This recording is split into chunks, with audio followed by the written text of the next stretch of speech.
Slept on Cinema is sponsored by Training Ties, the ultimate shoe tying tool. If you know someone who's struggling with shoe tying for any reason, Training Ties is the perfect solution. It's filled with characters we don't care about and an alien creature we're not really allowed to understand. A senseless and offensive orgy of violence. Predator 2 never bothers to flesh out the details of its horrific story. It's a disgusting piece of repulsive filth, and the people who made it should be held criminally liable for contributing to the delinquency of minors. Seen Predator? Good. Then there's no reason to bother with Predator 2. This one confuses edge of your seat with in your face. Predator 2 is high of tech and low of brow. This stuff is generic, derivative, and it shows. The mayhem is nonstop, and some of the effects are terrific, but it would have been nice to have a plot, too.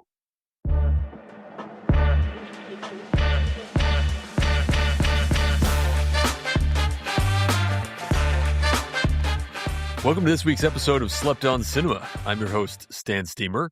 And I'm GrobeStreet. This week we are getting into the 1990 action classic. I think action is just really the genre of this. It is an action classic, Predator 2. So this is the second feature in our triple feature from Alien 3, Predator 2, and then we have Alien vs. Predator, the culmination, coming up next. And just like the last film, this movie was amazing. I don't get how it qualifies. Don't get it. But this movie, like all movies we review, is at or below 50% on Rotten Tomatoes for both critics and audiences.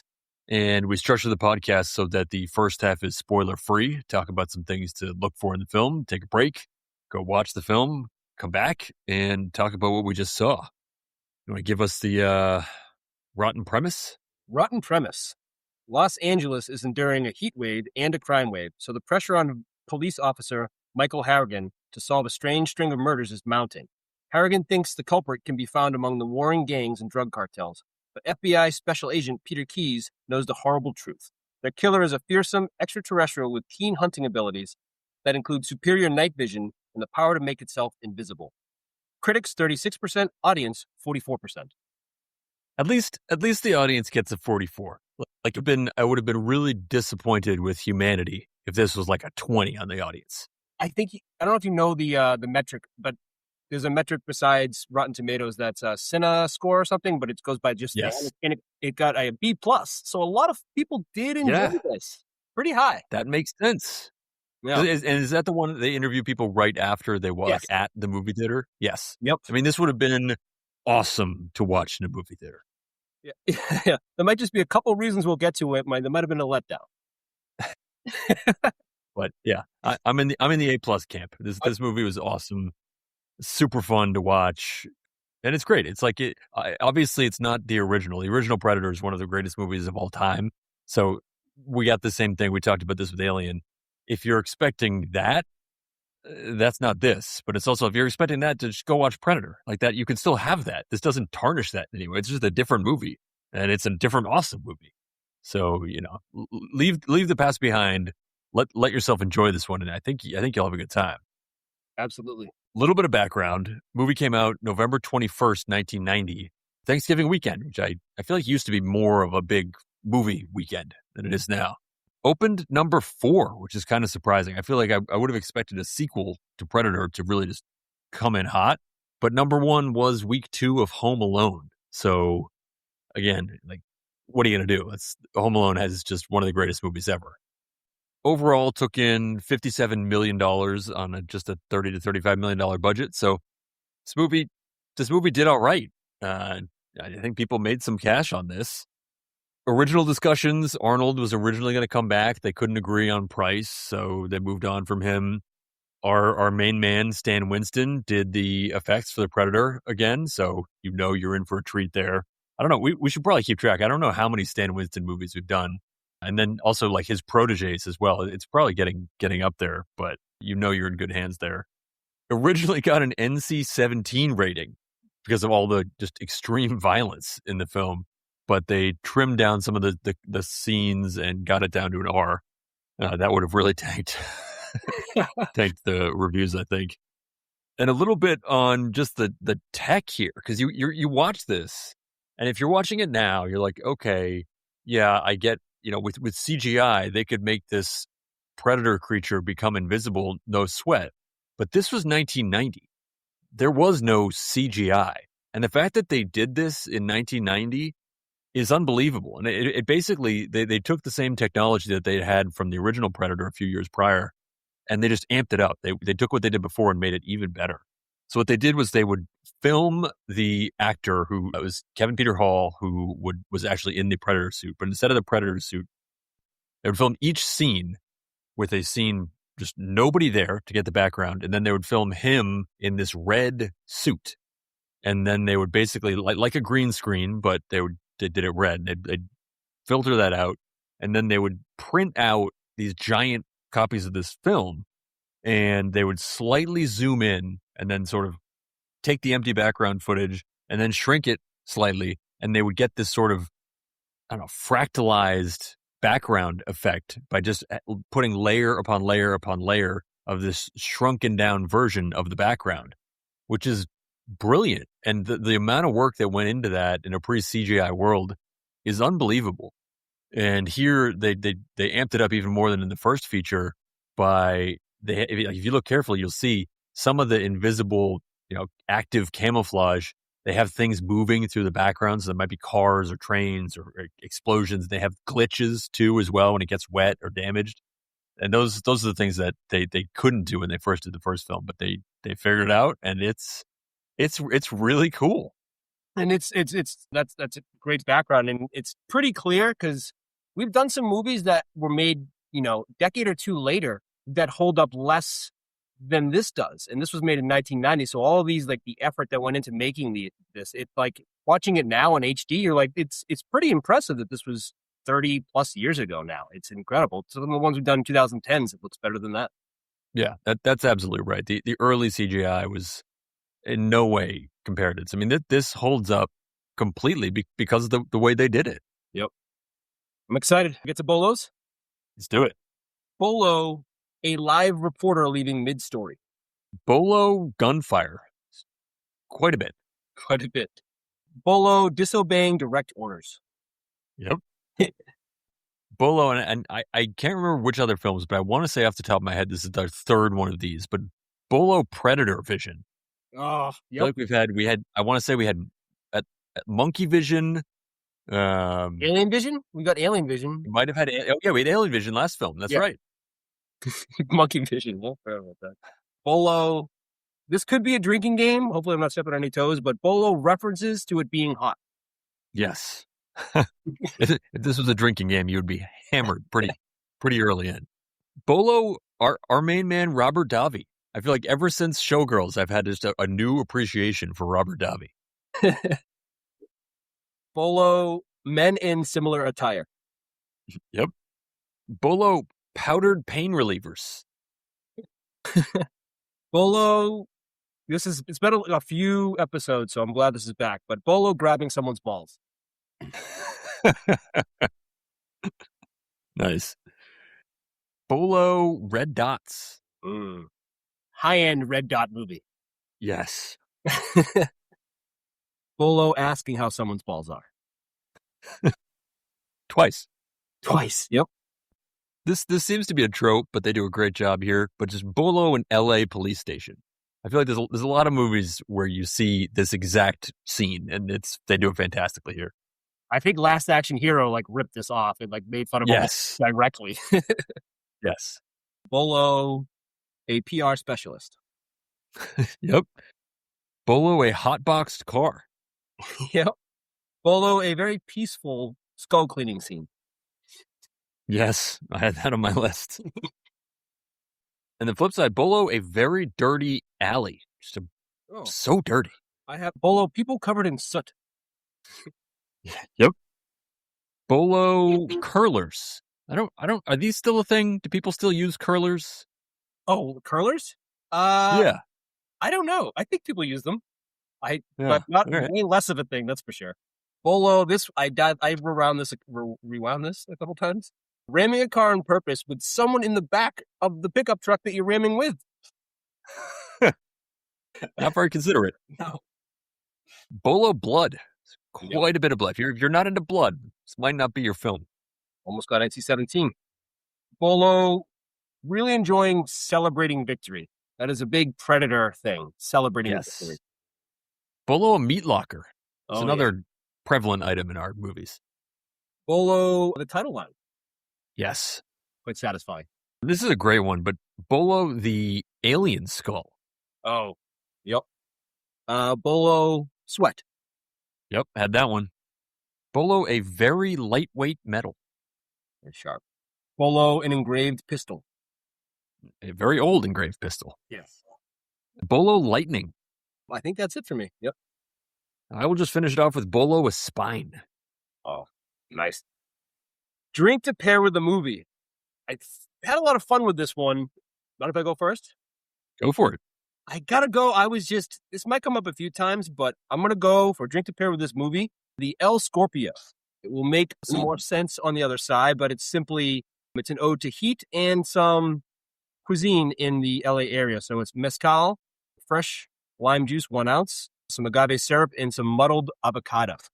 And that will make a little bit more sense once you see the movie. So an El Scorpio. Yep. Oh, also, of course, I like it. the spicy salt. I'm not sure I've ever had a drink with muddled avocado in it. That sounds amazing.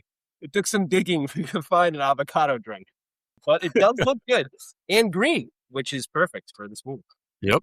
Mine is far, far simpler, but this is a very hot, a very sweaty movie. And when it's hot and I'm sweaty, I just need a ice cold, like Pilsner, just a straight up beer, nothing fancy, just ice cold beer. And watching this movie, even if it's the dead of winter, you will need an ice cold beer to just cool yourself off. This feels like a movie you could easily have quite a few nice ice cold beers while watching. That's a perfect Yes. You have to watch this on a hot day while doing that. Yeah, ideally, yes. Great choice. It's going to be fun. All right, this will be fun. See you on the other side. Yeah, enjoy. Enjoy. Los Angeles, 1997. It's the hottest summer on record. Pollution is choking the city. The gangs control the streets. As bad as things are, they're about to get worse.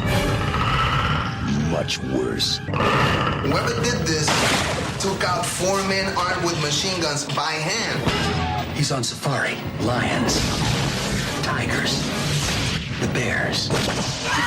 Oh, my. Danny Glover, Gary Busey, Ruben Blades, Maria Conchita Alonso, Bill Paxton. Predator 2. He's in town with a few days to kill this Thanksgiving. Welcome back. That was a ton of fun. Yeah, nothing else to say. That was just awesome. It's a movie. We end up watching a lot of movies like this in the sense that it's a movie that just went for it. There were no one involved in this movie, top to bottom, held anything back, and it shows. And it's super fun to watch as a result. Yeah, I think that we just got lucky again we just get lucky with sequels. People have such high expectations with these first ones, and then with these other ones just sneak under the radar because some of it is just related to the first one. Because this movie should not be on our podcast. It is a fun time, and I can't wait to get to the draft. Yeah. I know we were talking about this in the break that we both have a number of picks to draft from, and that's just testament to how awesome this film was. Like, this is a movie that is going to give you a ton of draft picks. This is a movie that's come back. It's had one of these reappearances too, where they've done a couple articles online, like big features, where it's like, did we miss what was there for this movie? And it's had a couple like rebirths throughout the last 30 years as well, and you can see why. Yeah, I think it's pretty clear that people did. But no longer. No longer. All right. I don't know if this is a true one of one pick, but for me, I just love this concept. So I'm taking it first overall. I guess I'm going to say the audacity, and the creativity to make a movie that takes place 7 years in the future. I've never even come across a movie that there's so many futuristic things in this film, but it's not like way off into the future. It's just 7 years. Like, this movie takes place in 1997. The movie came out in 1990, but there's an LA subway. The guns are all crazy. There's just all these things that didn't exist. And they were like, yeah, 7 years from now, this is what it's going to be like. And it gives you, like, what I like about it is it gives you a little bit of room to just make anything you want. And like, you can just make it a little bit crazier. And it's like, well, it's in the future. It's not now. So it's in the future. Sure, that could exist. But it's like, it's not bonkers where you're having to invent like flying cars or whatever. It's just 7 years in the future. It's like just the right amount that you can do whatever you want, but you don't need to go crazy with the budget. That's my pick too. It's just like a cheat code. Like, why don't more movies doing this? You just open up the door and you can just care about everyone still. It's not like, 30 years in the future or some prequel. It's just 7 years. And it's just allowing you to like this big lampshade of anything you want, where like right now, especially with like AI, if we were to do this, like 7 years from now, you can come up with anything. And in 2033, it's, who knows? You can just say whatever you want. And we have the same people involved. It is a genius thing that I think when we make our movie, we'll just whatever day, and not present day, whenever the movie comes out, it's 7 years in the future.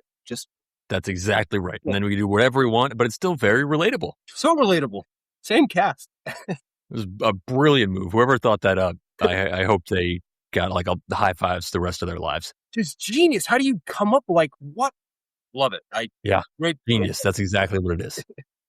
When you brought it up earlier, but I just want to give it credit. Predator Vision is my first pick. Nice. Overall, I got to see the POV. It was the alien last time, and of course monkey vision. But I just seeing the eyes of the predator, and they gave it to us a lot too, especially in the beginning when you weren't quite sure what the vantage point was or where he was, that it was coming from, that one predator. They just did it so well, and it was so fun, and it was great fan service. So the Predator Vision. Yeah, it's just fun, especially because in this, and then same with Alien, where the predator has different, like it sees things differently. So it's not just that you're getting the point of view, but you're getting to see the like heat signatures and all this stuff that, especially in 1990, was so cool. Right. In 7 years in the future of Predator technology too. So you get to see. Yes.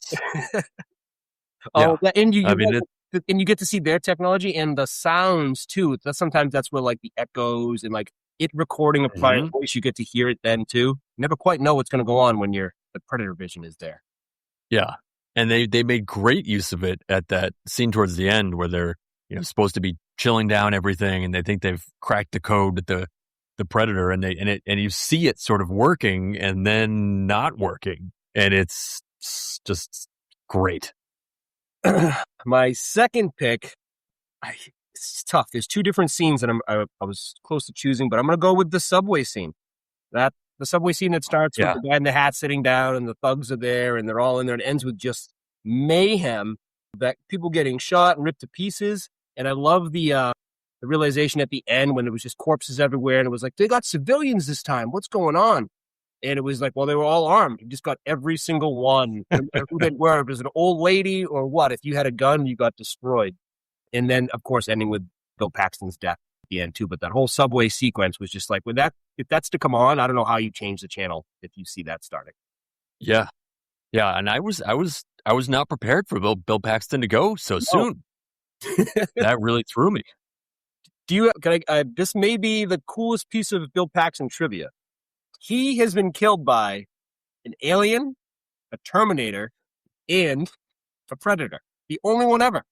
Wow. Yeah. Pretty ridiculous. That is an amazing piece of trivia. What I also loved about that scene, and you touched on it in the beginning, the thing that kicks it off, the guy reading the newspaper who then pulls a gun out. I had just watched Death Wish. I don't know if you've seen that, but it's a classic film. The protagonist, his wife and daughter are horribly attacked, then he becomes a vigilante, taking down muggers and criminals in the streets. And this is clearly an homage to Death Wish, because there's one almost exact same scene where he's riding a subway car and reading a newspaper, and some guys come up to rob him, and he pulls a gun on them and shoots them. And it's just this is the scene, and it's crazy seeing that. I mean, it was so clearly an homage, and I just love when that happens. Absolutely. My second pick, and I'm just shocked that I got it this late, is just the overall cast. This is another one of these films where this movie does not need this cast. Like this, the fact that you get Danny Glover and Gary Busey and Bill Paxton, you get Robert Davi, it's a movie about the Predator and about this crazy action. You don't need these top-notch actors. And Glover in particular is so good in this. And at no point is this like tongue in cheek. Like he is serious. He is going for it. This is all real, legit movie star stuff that he gives you, that everyone gives you. And it's cast perfectly. It's just acted perfectly. I was just blown away by everyone's performance, but especially Glover. I thought he was just awesome. Yeah, the cast is like overkill. It's almost like we couldn't get Arnold, but we didn't get the superstar, but we got like 5 all-stars to be in this. Yes. Glover was just like, and he's perfect. He's like kind of dominant. He's got that big presence himself. He's like 6'4", so it's like not even you could get that body up there. It was just a perfect casting. And everywhere you turn, it was just like that guy who's like so good, and it almost felt out of place for this like sci-fi actiony movie to have this like level of actors, but to have Gary Busey show up in the helicopter, you're just like, oh my goodness, another one. It was the cast was insane. Yep. Yeah, second round. I don't know how that slipped through. Predator Vision got me, I guess. My third pick, I don't really know how to phrase this, but it's just that this movie just kept going and getting more and more awesome. Like especially at the end, you have this massive scene in the chill down meat lockery area, and you kind of think that's the climax because it's this massive showdown. But then after that, you get a chase through this apartment building, and then you get this crazy scene on the spaceship. And it's just like every single one of those 3 scenes could have been the only of those 3 scenes in the film, but they gave all of us, they gave all of them to us. So it was just this like crazy extended going for it finale that just kept getting crazier and crazier and crazier. And it was just so fun the entire time. You're just like, how can this keep being so awesome? And it was. And yeah, it just kept leveling up. And he would just fall through the elevator, and then it goes into the spaceship, and then that scene happens, and there's more. Yeah, that just kept elevating. That was an incredible sequence. Yeah, and how cool was the spaceship? The spaceship itself on its own was just, it was awesome. It had this like weird mist or fog in there. It was all decorated. It was sort of like high tech, but also kind of like ancient and tribal. It was just, they did it so well. All right. This is tough. I'm going to take a move. At one point, this is a move of Danny Glover. So he was inside with the briefcase boys, whatever, and they were like, get him. And he just puts up his hands and goes, ah, and puts his hands like this, and they like flinch, and he just sees them in the groin. So it occasionally pops up in movies, this like freezing thing where it just disarms the villain. Yep. Great move. And I rewound it a couple times. There's no reason why the guy flinched. The guy has a gun on him. He just goes, ah, and he just knees him.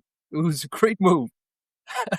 Yeah. I feel like there's real value in just doing something unexpected, right? Like you're in a situation, those people probably pulled guns on people any number of times, and they've seen, the 10 or 12 reactions that someone might have. If you really surprise them, that it might work. Someone might freeze because they're just like, what is this? This never even occurred to me that somebody would react this way. And that's exactly what he did. I'm sure he used that knowledge, and that's exactly what he did. React this way and then knee him in the groin. I thought that was amazing. And then my final one, and this seems to be a thing specifically for like police chiefs who are in charge, or like just, department chief, but talk about stuff being deep in their butt. They always like to talk about how stuff is like so wedged up deep in there. Like we had it in Last Action Hero. It's all about like the Hershey Highway. Yep. It's just the central, the downtown guys are all up in my butt. And it happens in this. And it just is the only way anyone happens in shows. So just watch out for it. Whenever it's like the police person in charge, it's just stuff in their butt talk. It's always funny. That's amazing. But yeah, that's totally right. Like that I guess it's probably a not very recognized trope, but that is very much a trope. You see it once and then you're like, wow, that's everywhere. So good. My sleeper, and this is also related to the police folks, but having a change of clothes. Like, it is so sweaty there, and guy shows up, he's all sweaty, he's soaked through his clothes, and he just busts out a clean shirt. It's like there's nothing because like being sweaty at work and you're having sweaty clothes like that sucks. But having that change of clothes ready to go, that's just a move. It's a great move. Yeah, change of clothes is a game changer. I mean, you're on a long flight, you switch your socks, something like that. Just a quick move. Oh, yeah. Huge mood booster. It's a great pick. Good subtle pick. I have an anti-pick. Oh, let's hear it. This is Bill Paxton when he first came to police station. My anti-pick is someone trying to get my attention to tell me a story. I never want to hear it. It should be happening of its own volition within the conversation. But if someone's tracking down to tell me something that's always it's gonna blow my mind or be a crazy story. And I like how she's like trying to avoid it, but then eventually, and then he got what was coming to him. He got grabbed in the balls. And that's what should happen to anyone who tries to start a story out of nothing. Yes, that's totally right. All stories should be organic, and if not, it shouldn't be told. No, you don't know how long. You know what you're signing up for. How many head nods you have to do. You're gonna be the jerk by the end of the story. It's just inevitable. Yep. Yeah, there's no way around it. I think my only other honorable mention is I liked I like when an Uzi shows up in a film. I feel like there's not enough Uzis anymore. So we got a nice Uzi, and then later you get the like kid with the toy Uzi. So you get two types of Uzis, and which is just a classic movie gun. I don't know what happened to the Uzis. Like, you think of like the movie Falling Down in the 90s of just LA. It's just Uzis everywhere. I love the Uzi joint combo though. Everyone in the one of the gangs have to have a joint in one hand and a Uzi in the other. Great combo. Yep. Yeah, I don't know if they've fallen out of favor or what. Yeah, what happened? I don't know. I liked your superlative choice for this week. Most LA thing. Movie? I mean, this was a very LA movie, and now that you're a West Coast guy, you probably have some insight here. I mean, you're not an LA guy per se, but you're a Southern California guy, right? So you have some insight here. And there were a couple things I could choose from here, but for me, it was the smog. This was a big, like the smog was almost like a part of the film, and it went hand in hand with the heat. But it's one of those things. Like I feel like when I was a kid, it was like I was almost like worried about going to LA because of the smog. It's like I never heard of smog in some other city. It was always smog in LA went hand in hand. Whenever you heard about LA, you also heard about smog. It was just this thing. It's a funny word. It's a funny thing. Is smog still a thing? Because I feel like I don't hear about it as much. I'm in San Diego and we don't hear about the smog, but I mean, just as someone who grew up near you, the smog in LA was a huge thing as well. Like I was afraid, I don't know how planes got through it. It was all you could talk about was the smog in LA. It's not talked about here, but I don't, like I said, I don't know what goes on in LA. Maybe they figured it out. Maybe there's not as much smog. I don't know. Maybe more places are smoggy, so it all blends in. That's also true. Maybe it's just we're all used to the smog at this point. That's a good LA thing. Mine, most LA thing, I think, has to be El Scorpio falling into a taco stand. I thought they had to make that like, clearly we know where he is, and he's falling into that. You just have to show his face and some guac at the end. Yep. And I also liked the reason for war and blood on the streets was just the heat. I like that. It was just like, that's enough. Yep. And it's just, it's hot. So everyone's murdering each other. Yeah, I get it. Everyone's irritable when it's hot like that. You got heat, you got smog, you got predators roaming around. It's tough. Lots of choices for this next one. Bumper sticker line. What line from the movie would you most like to see on the back of someone's car on a bumper sticker? That's right. There are lots of choices. This was a very, very bumper stickerable movie. I wrote down 6 different options, which might be a record for me. And I really don't know what I'm going to choose. I mean, there's one line that comes through like 8 times that easily, but like it is a bumper sticker, and that's shit happens that I'm not going to go there, but that's probably the bumper sticker of the film. But I think I'm going to go with luck is my specialty, which is just you throw that on some fancy car and it's a funny, like very tongue in cheek bumper sticker. I feel like I'd see that on some sports car and I'd be like, yeah, all right. That guy's all right. Yeah, Like, it does he deflate gets the it. ego. Yeah, it's like kind of, he's like, yeah, he has this ego, but he's in on it. yeah, he knows he's charmed a little bit. Yeah. Yes. It also reminded me of this woman I used to work with, and one time we were chit chatting about what we'd done, and she's like, "Oh, I came back from the casino this weekend." I was like, "Oh, I didn't realize you went to casinos." She's like, "Oh, I actually go quite a lot. That's how I make a fair bit of money going to the casino." And I was like, "Oh, no way!" Figuring this was I should play maybe a professional poker player or perhaps a sports bettor. I feel like those are ways that conceivably someone could make money, but no, hers was slots. And she had for years consistently been making money playing slot machines. So I don't get it. It kind of blew my mind, but she could would throw this bumper sticker on her car. Yeah, you just plan on the luck, which it would take to win at slots. Yes. Yes. That's awesome. I have two choices, both along the same lines. My choice is going to be, okay, pussy's face, it's your move. My wife watched some of this movie and was pretty silent through most of it. And then that happened. She was just like, oh, what? And it was just like this exasperating, just like, why would he say that? And I just thought that was great. So if she saw that on the back of someone's car, I know other people have a similar reaction. So I almost took, that's like ripping off my dick and shoving it up my own ass. I thought that was just, the writing in this was amazing. I mean, there lines like that just are getting ripped off right and left. It's unbelievable. I also had take a deep breath, loosen your sphincter. Goes right in line with one of your picks. Well, yeah, the cutting off the dick and putting in the own ass was, I think, trying to gain favor because he was talking to the police chief, being like, yes. Oh yeah, I got problems too, man. Yeah. I liked the door swings both ways. Yep. It's good. That's a little more cerebral. Mm-hmm.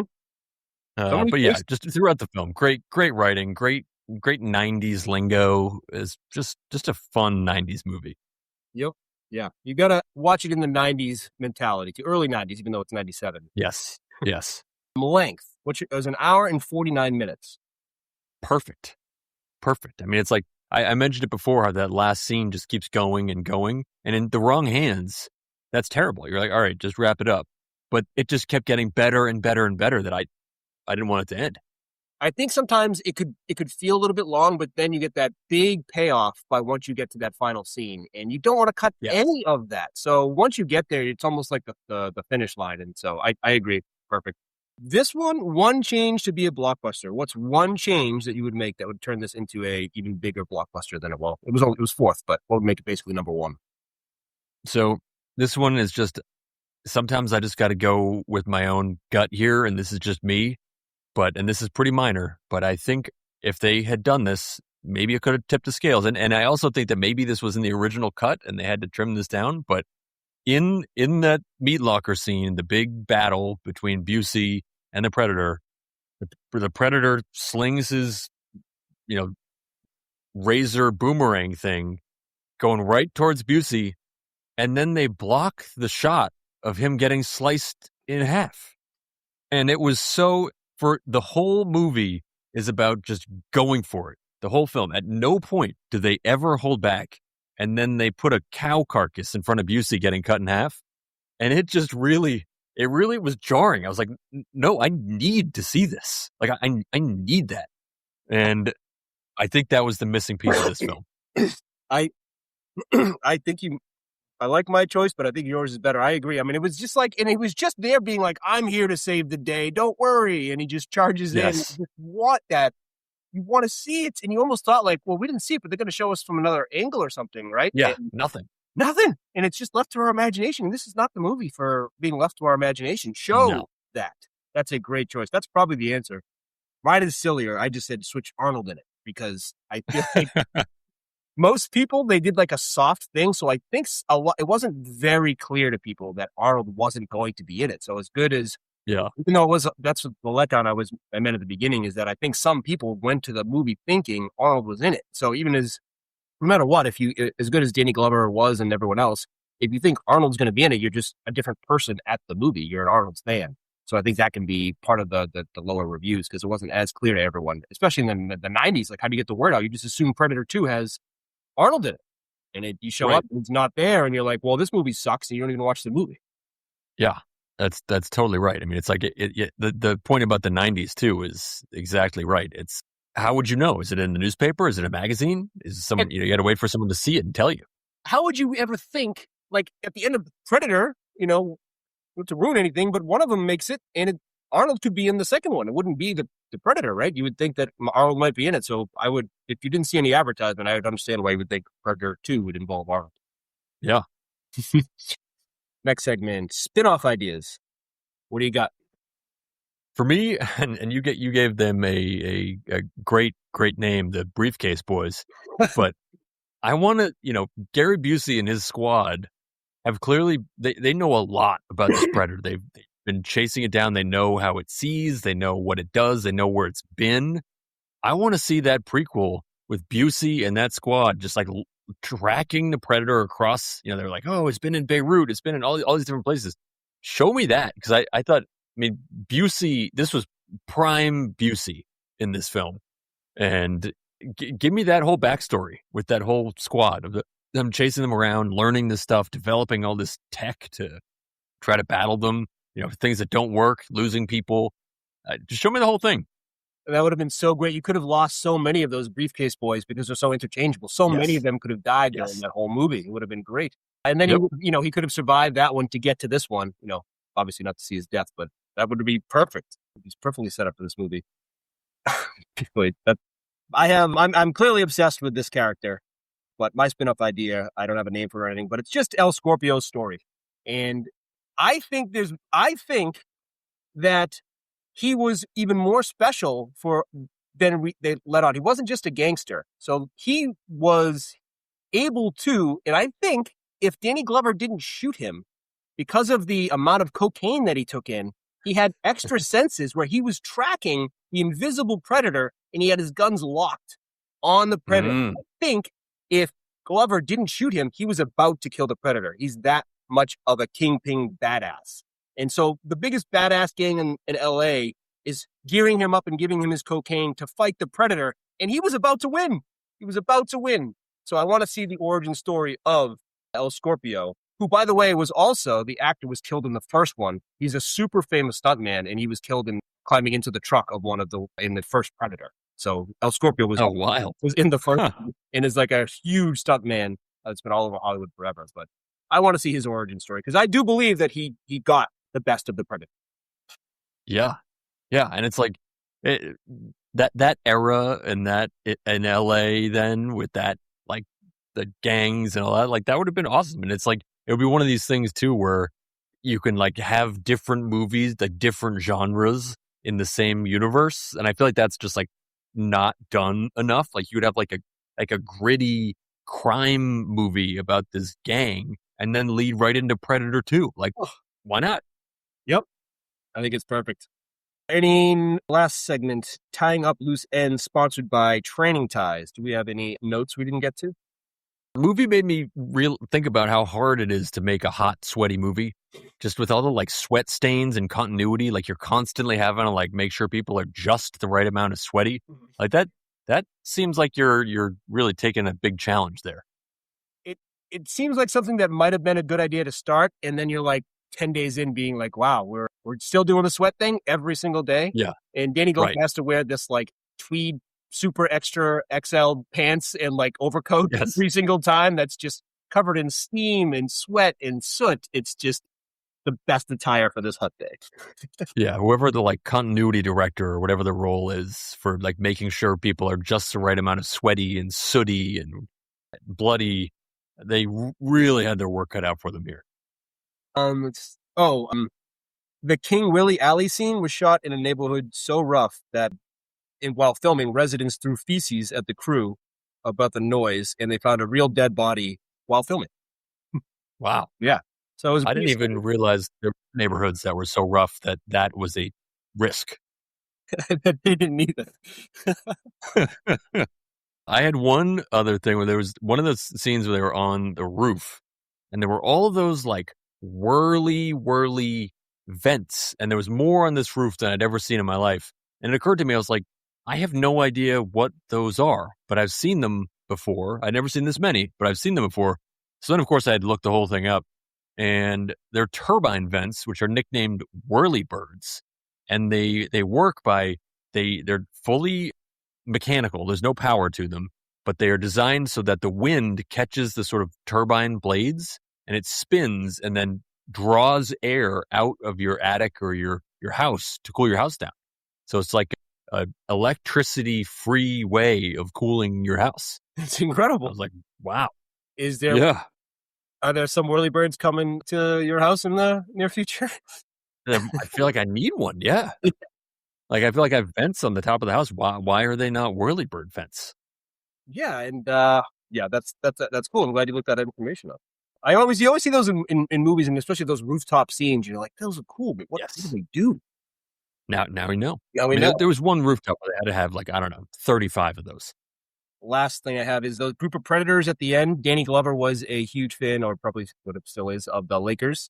And those are Lakers at the time. In those crew of predators that come at the end are a few scattered Lakers from the 90s.